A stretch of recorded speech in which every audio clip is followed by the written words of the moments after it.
unbiased, and you know the rest.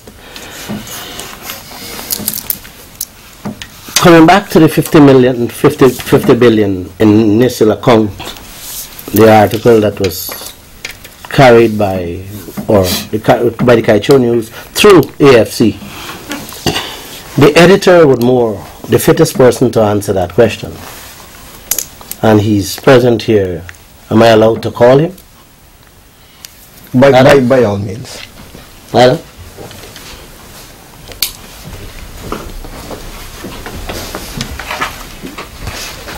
So, of course, we are now joined by the editor-in-chief of the Kaieteur News, Mr. Adam Harris. To follow up on my publisher, the column first appeared in a column submitted by the Alliance of Change, and every Sunday, every single political party has a space in the newspaper to offer its views. So when that came, the next thing we did was to check with the Alliance of Change on the basis for its allegation. And the answers were, one, we have been checking the annual reports of the AFC up to 2003. NICIL. Sorry, of NICIL up to 2003. These were the figures that we have seen.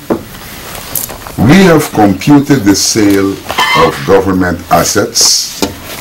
We have looked at the distribution of some of these assets, and our conclusion is that NICIL actually raked in $50 billion. And we thought that was a good story, so we carried it.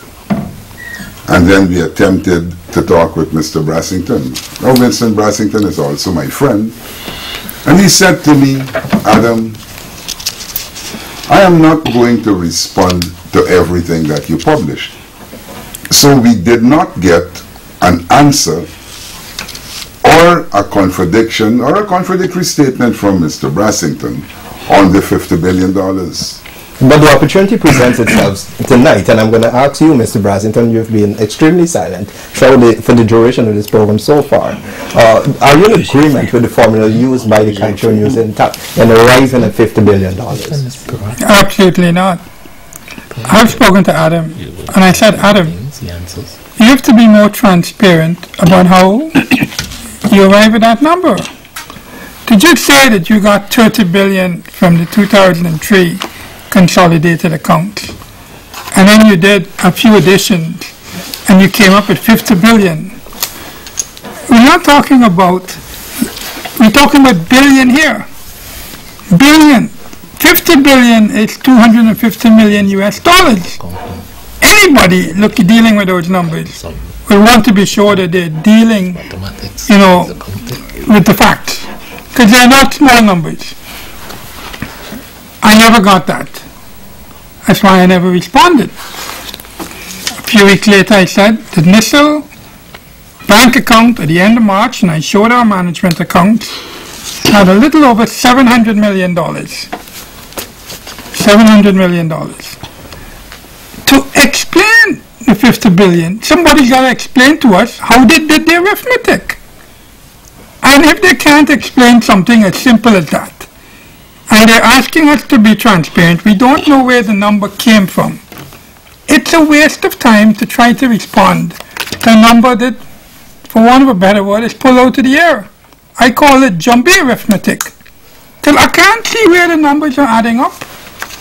And the explanation for such a big number, I mean, if it was a small number, a difference between 50 million and 5 million, but 50 billion, they took the total revenue of NICIL Group, which included all the gasoline sales for Guy Oil, the gross revenue, not profit, for not only NICIL, but every single one of the subsidiaries. I'm reading the financial statements, ignore everything else, cash in the bank, profit, and said, oh, take the 30 billion, extrapolate forward, add a few things, and that's how much proceeds you have to put in the consolidated fund.